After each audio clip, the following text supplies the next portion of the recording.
Hello, আমি মারিয়া মুনা, top rated freelancer at Upwork. আজকে আমি কথা বলবো আপওয়ার্ক মার্কেটপ্লেসে কাজ করতে গেলে যে তিনটি কাজ আপনাকে অবশ্যই মনে রাখতে হবে। নাম্বার 1, প্রথমেই আপনি যদি ক্লায়েন্ট থেকে কোনো ধরনের অফার পেয়ে থাকেন, অফার একসেপ্ট করা না পর্যন্ত আপনি কোনো ধরনের কন্ট্যাক্ট ডিটেলস, দ্যাট মিনস আপনি হোয়াটসঅ্যাপ নাম্বার, আপনার ফোন নাম্বার অথবা আদার কোনো কন্ট্যাক্ট ডিটেলস আপনি দিতে পারবেন না, কারণ এটাতে আপনি আপওয়ার্কের টার্মস অ্যান্ড কন্ডিশন ভায়োলেন্স করে থাকেন। আপনি অফার একসেপ্ট করার পরে এর সুবিধার্থে আপনি যে কোনো ধরনের কন্ট্যাক্ট ডিটেলস শেয়ার করতে পারেন।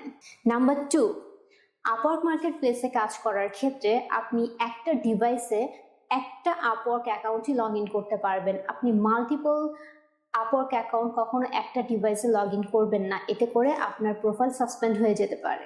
নাম্বার 3, আপনি যদি আপওয়ার্কে আওয়ারলি জব অথবা আওয়ারলি কন্ট্রাক্টে কাজ নিয়ে থাকেন, তাহলে আপনি মাল্টিপল ডিভাইস দিয়ে কখনো টাইম ট্র্যাক করবেন না, এতেও আপনার প্রোফাইল সাসপেন্ড হয়ে যেতে পারে। ধন্যবাদ।